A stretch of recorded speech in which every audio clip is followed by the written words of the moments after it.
uh, because all of the supporters who are here today support the climate, clean energy, social justice, public health, grassroots organizations that make up the most powerful movement organizing in the United States today.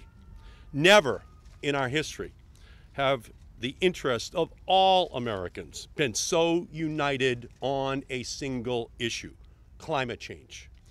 From the air we breathe, to the jobs that employ us, to the neighborhoods we live in, to the economy we operate within. Climate change defines our existence. Global temperatures are the highest in recorded history. Wealth inequality is at its highest point since the era of the Great Depression. The erosion of our coastlines, the erosion of the earning power of workers, the pollution of our planet, the pollution of our democracy by big oil and Koch brother financing. The interrelationship of these ills and injustices is undeniable.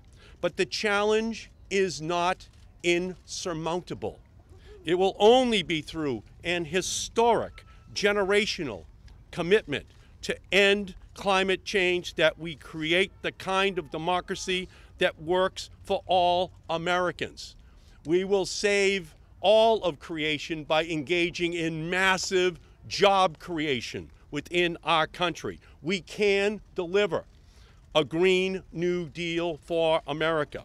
So what are we talking about when we talk about a Green New Deal?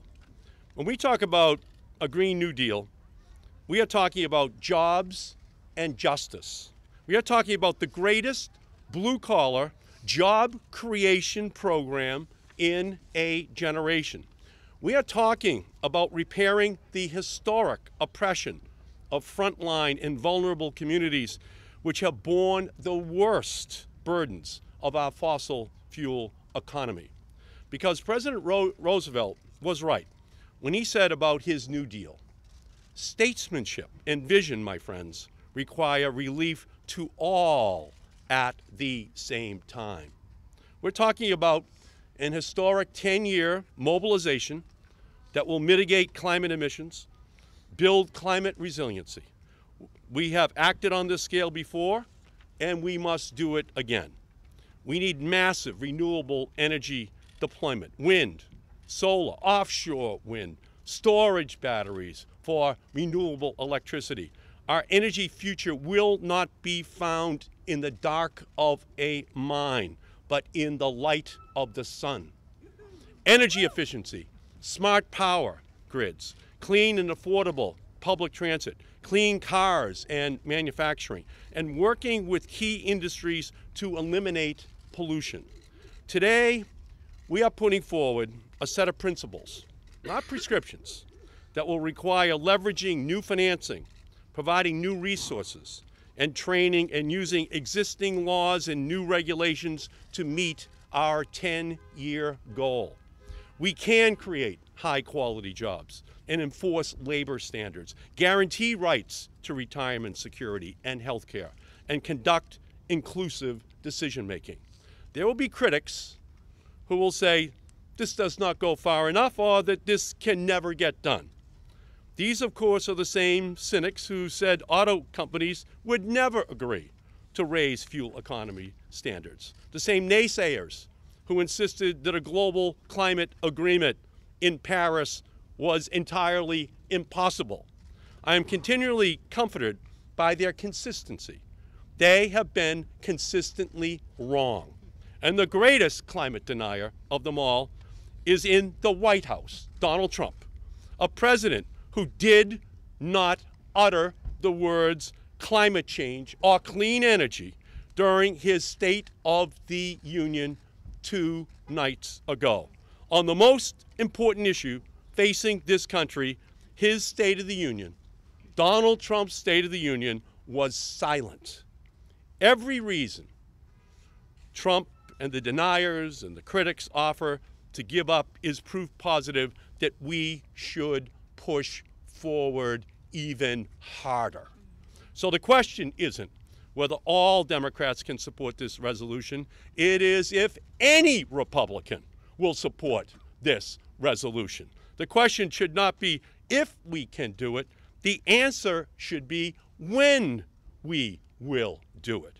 5 decades ago, President Kennedy announced the ambitious goal of sending an American safely to the moon.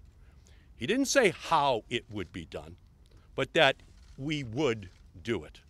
We would need a giant rocket made of new metal alloys that had not been invented yet. And it would have to be returned safely to Earth within 10 years. He urged us to be bold. I say today that it is time for us to be bold once again. We have the technology to do it. We have the moral obligation. We have the economic imperative. We just need the political will to get this done. The sun is setting on the dirty energy of the past. Today marks the dawn of a new era of climate action. When we look back today, this will be the moment that we will be able to say that the political tide has turned on the rising seas. We are reclaiming our leadership on the most important issue facing humankind. This is the new climate democracy, of the people, by the people, for the planet. I thank you all for being here today on this historic day. And now I want to introduce to you my phenomenal partner on this resolution, the great Alexandria Ocasio-Cortez. Oh, beautiful. Thank you, Senator, and thank you to all of my colleagues here that have joined us today. This is so incredible. This is such a major watershed moment, and I am so incredibly excited that we are going to transition this country into the future, and we are not going to be dragged behind by our past. I'm so excited by that. I think that today is not just a big day for us as a delegation, us as a party, us as a movement, but this is a big day for activists all over the country and for frontline communities all over the country. Today is a big day for people who have been left behind. Today is a big day for workers in Appalachia. Today is a big day for children that have been breathing dirty air in the South Bronx. Today is a really good day for families who have been enduring the injustices of drinking dirty water, or who have seen their living rooms being flooded in with the waves of rising sea levels. And today, I think, is a really big day for our economy, the labor movement, the social justice movement, indigenous peoples, and people all over the United States of America. Because today is the day that we truly embark on a comprehensive agenda of economic, social, and racial justice in the United States of America. That's what this agenda is all about. Because climate change and our environmental challenges are one of the biggest existential threats to our way of life, not just as a nation, but as a world.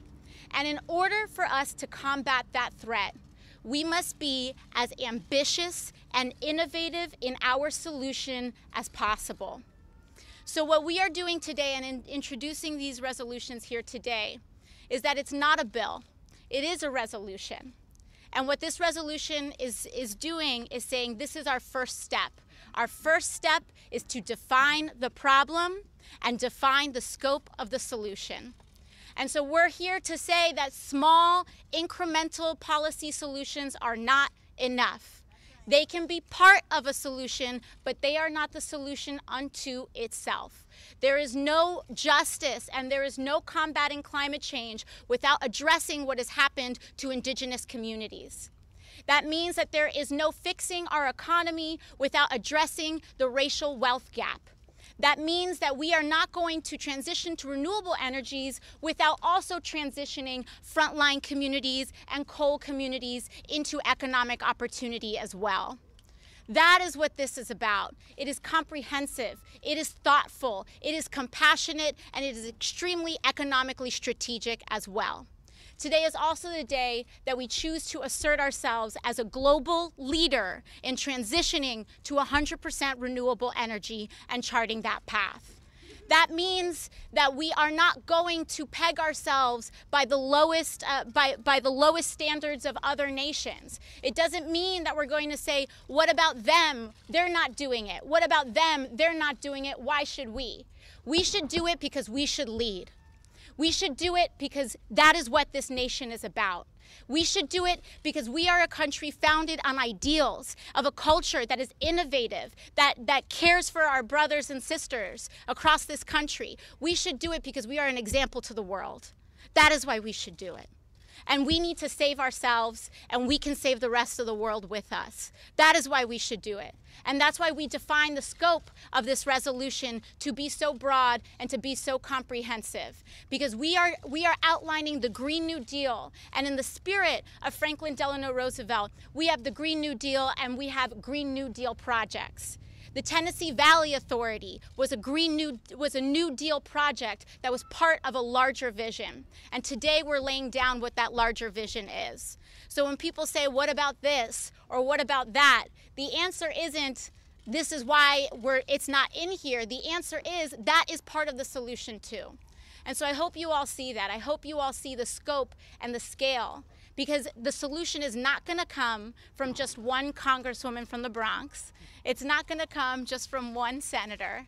It's going to come from all of our representatives as a country saying, this is what Iowa needs, this is what Virginia needs, this is what Michigan needs, this is what Illinois needs, and this is what New York needs. Because when we have this threat that challenges all of us, the solution is going to take all of us too. So I'm so thankful. I'm thankful again. I want to reiterate my thanks to the activists and advocacy and the organizers who made this moment happen and created the political energy to be relevant and to put it at the top of the agenda, not the bottom of the agenda. So thank you all very, very much. Thank you, Alexandria. Now, I'd like very briefly to introduce our two great senators from Oregon who are here today. I want to begin with the incredible climate champion, Jeff Merkley. Thank you. Thank you. Wow, I am so excited to be here with these two leaders from our two houses of Congress, working to build a whole coalition inside the House and inside the Senate to take this vision of a Green New Deal forward. This vision is born of two profound challenges that we face as a society. One of those is climate chaos. We see it in the forest fires of the Northwest. We see it of the more powerful hurricanes assaulting the Southeast, and we see it in dozens and dozens of other issues in between. We know the damage that's being done. We know the damage being done to agriculture, to our farmers in America. We know the damage being done to our forests and our forest timber communities. We know the damage being done to our fisheries. This is not an urban problem. This is not a rural problem. This is a problem hurting everybody. And that means it's not a red or blue issue. It's not a Republican or Democratic issue. It is all of us coming together in our responsibility as elected leaders to forge a vision to take on this issue, which is doing so much damage to our country and to our planet. And through our leadership, our example, our efforts, work in partnership with the world. The second massive issue of income inequality. For every decade since I came out of high school, the working wages have been flat or declining while the wealth of America increased. So many communities bypassed with different economic initiatives. Frontline communities, sometimes ignored, sometimes deliberately ignored, often not benefiting in tangible ways. We have to make sure that this is a movement that touches our frontline communities and our coal communities and our oil communities as we all work together for this prosperous future. So let's take these two issues together, create tens of millions of jobs, a huge, huge increase in economic and social equality. Thank you. Thank you, Jeff. And we're also joined by the top Democrat on the Senate Finance Committee, the great Ron Wyden. Come on in, Ron. Thank you, Ed. And the three speakers have said it very well. And what is especially exciting about this morning is the opportunity for reform on several fronts. And I am here today to say, as the senior Democrat on the committee that writes tax policy in the Senate Finance Committee, it's my intention to work with all of these good people to throw the dirty energy tax relics of yesteryear into the garbage can and work to put clean energy front and center for a healthier future for Americans from sea to shining sea. Beautiful. I thank all our lead sponsors. Thank you, Ron. Yeah, are there any questions? Yes, go ahead, come on in. Do you think that you have the support of the Democratic establishment, the Democratic Party? Because Nancy Pelosi seems to be sort of dismissive about this issue. No, I'm very excited about the support. We'll see, you'll see when we introduce this legislation, we have a very large amount of co-sponsors in the Democratic caucus. We're at over 60 now, 60 original co-sponsors in legislation, which is an enormous amount, and we even have more that weren't able to be original co-sponsors. So there are more that are co-sponsoring the legislation even after our initial rollout. I'm very excited. I see, and this includes broad support across the party. I'm very excited about it, and I'm really excited for our party's overall commitment to addressing this issue. Are you offended that Speaker Pelosi called this the green dream? No, I think it is a green dream. And I think that it is, and I think that that all great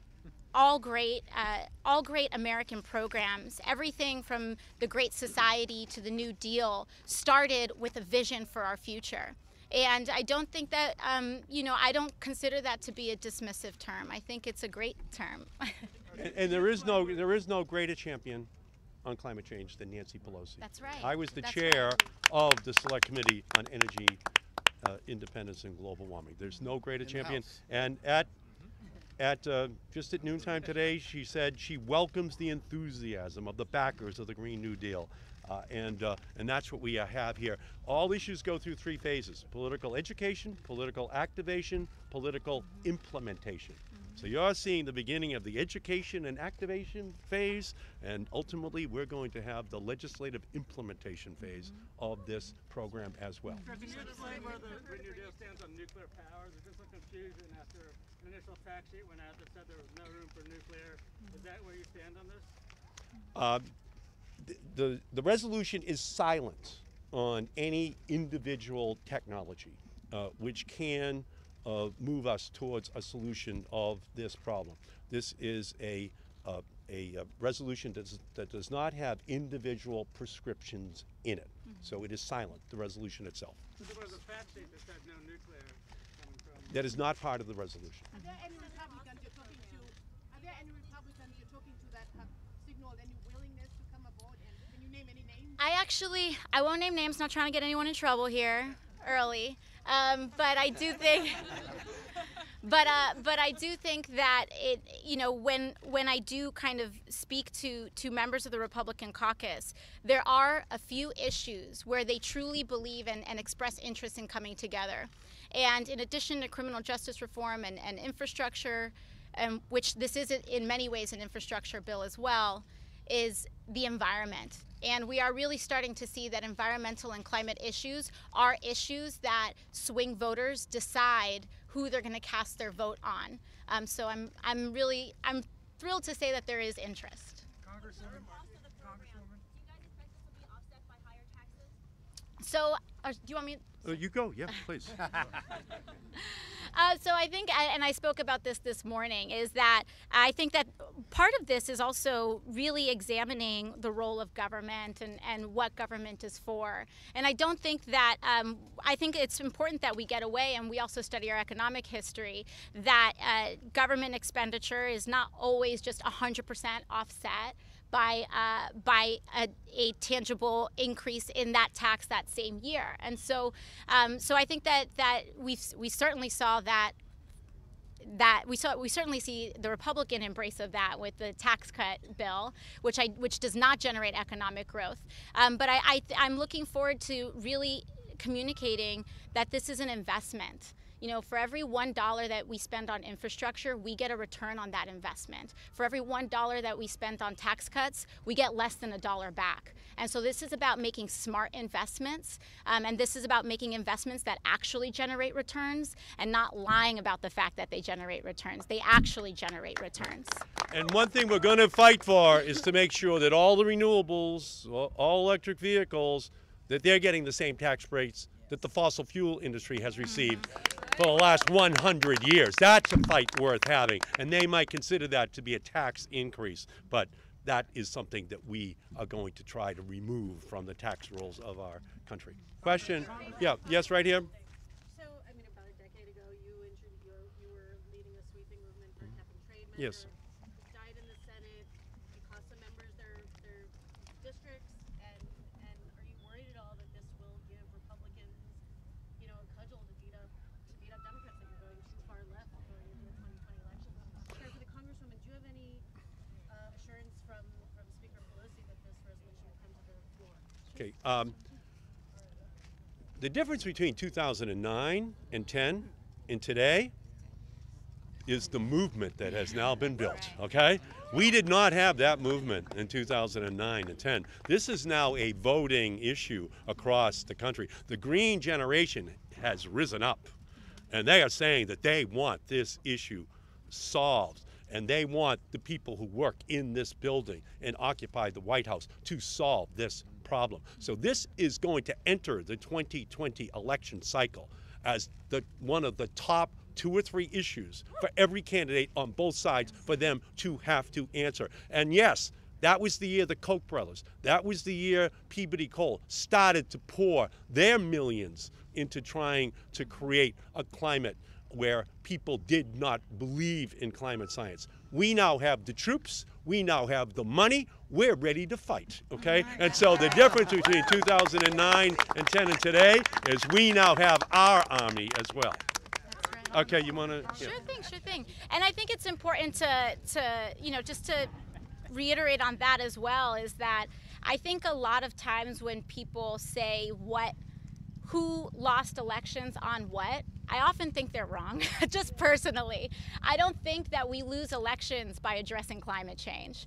I don't think we ever have, and I don't think we ever will.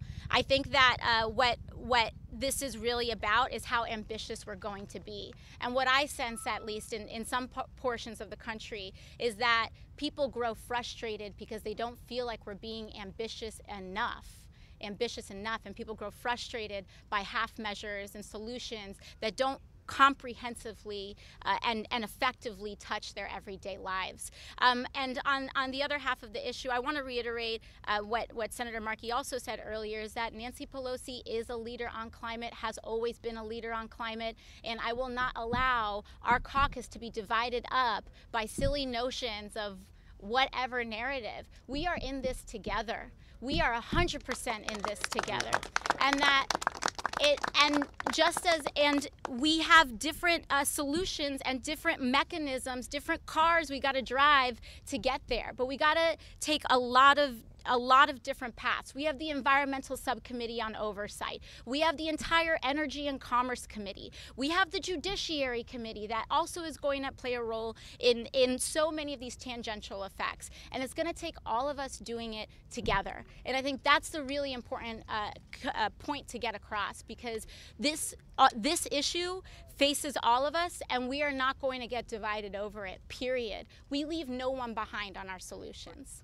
And we have, by the way, the chairman of the Rules Committee, Jim McGovern, with us, who decides which bills come to the floor of the United States House of Representatives, all right? You don't get more powerful than that. Congresswoman, may I ask a question? Amy from Axios. Amy. Thank you very much. Are you concerned about the fact that this requires a much bigger increase in government, that will feed into President Trump's and other Republicans' accusations that the Democratic Party wants to have America be a socialist country? Well, I think it's, first of all, I find this hilarious because this president seeks to expand government into the bodies of women. They seek to expand government to spontaneously generate detention centers all along our southern border. They seek to expand government in separating children from their parents. They seek to expand government in passing massive increases in military spending when we have no wars to fight or that we should be fighting. So this is not about who's expanding government. It's about who we're working for. And we're choosing to work for the people of the United States. Beautiful. Excellent. Yeah. Oh, yeah. Yes, sir. So you talked about being 100% united, but today Speaker Pelosi appointed a climate commission that you were not on, and in her remarks today said she had not even read the resolution. So how sure are you that she's behind this effort? I know. So Speaker Pelosi and I have spoken at length about climate. We share this priority. She did in fact invite me to be on the committee, and so I don't think that this is a snub. I don't think that this is anything like that. And we can have the conversation about the committee another day. But today is about the vision that we're putting forward and the actual legislative plan. And that is right now. This legislative scope is the only legislative scope that has been presented in this Congress. As a follow-up, why did you decide not to serve on the committee? I think that, and again, I think I serve on the Environmental Subcommittee of Oversight. I'm on 4 subcommittees. We're doing this.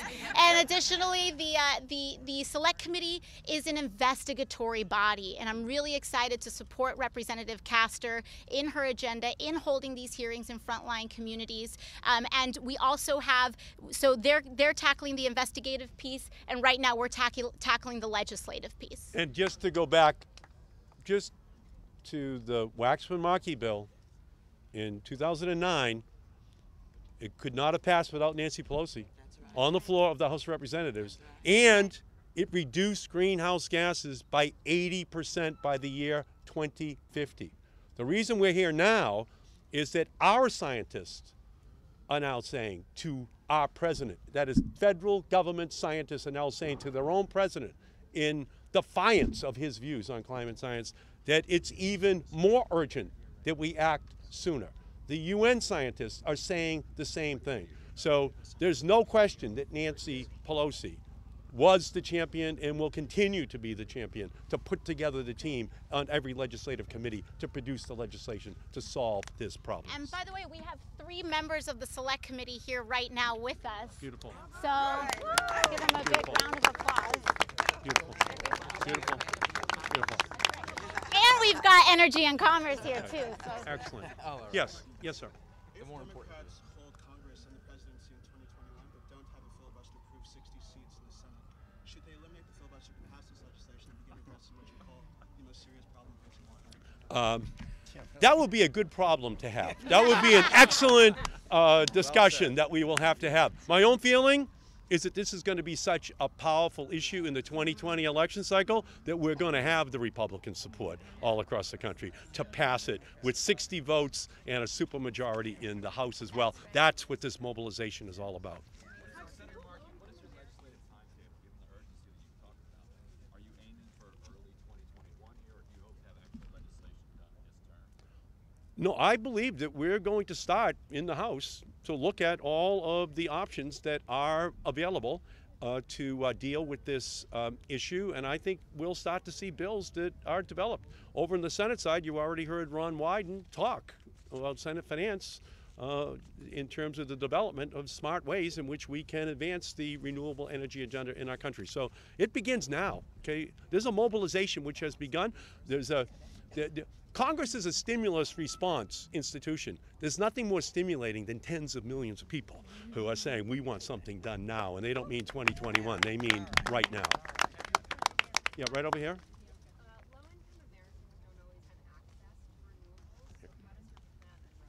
Yeah, no, this is an excellent question. I think a lot of what we're trying to do is transition our nation's infrastructure, because one of the reasons why low-income communities do not have access to renewables is because of what our default is. our default is fossil fuels. And so what we're trying to do is make sure and transition our national default to renewables and clean energy. And so when our default is renewable, when our default investments are clean, then all of us by default, regardless of income, will have access to those energy sources. Beautiful. Yes, sir.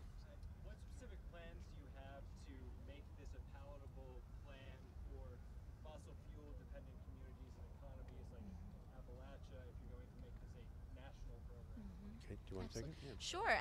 And again, a lot of this goes into the actual structure of what we're doing. We're laying forth the resolution, and the resolution outlines the scope of the bills that will kind of be considered Green New Deal projects or bills. And so I think that taking that approach can strategically really bring us together.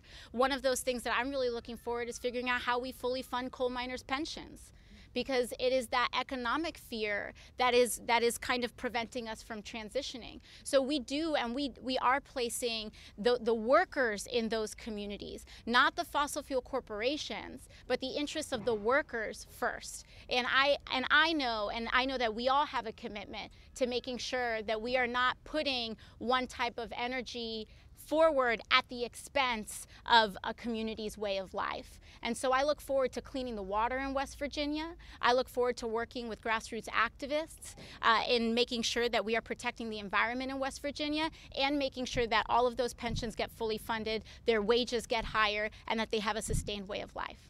And again, while the resolution does not mention any specific technology, it talks about any technology that can dramatically reduce greenhouse gases. So while it doesn't mention carbon capture and sequestration, we are open to whatever works, and we're going to leave it to the committees in the Congress to devise the smartest ways in which those technologies are incentivized. Is the Senate going, given your experience having served in both bodies, is the Senate going to be the biggest hurdle clear here, given not just Republicans and the filibuster, but some of your own red state members?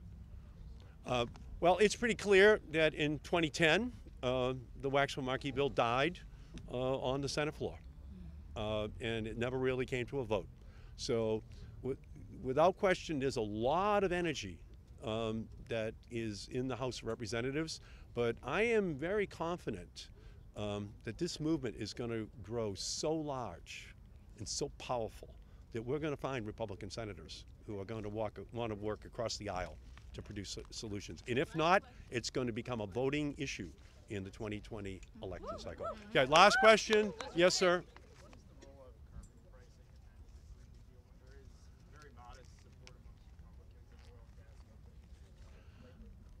Again, the resolution deals with principles. We don't deal with any individual approach that would be taken.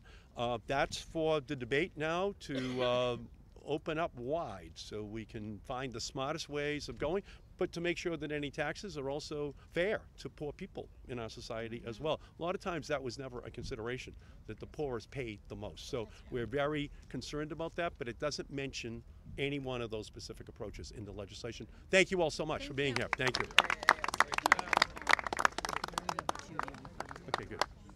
Good. Beautiful. Right, all right. Great job, guys. Yeah, great job.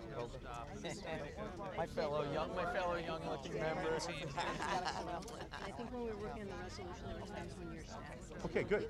Hey, great job. Okay. Done. It's done. And It's a positive thing. Awesome. Thank you, man. Proud of you. Thank you. Appreciate it. Let me just thank Alexandria here for a second. Just give me 1 second. Mr. Oh my God. Markey. How you doing? Thank you. I'm good, of Energy course. and Commerce. Yeah, Vice Chair. Thank you. Here you go. Wait, is Sunrise here?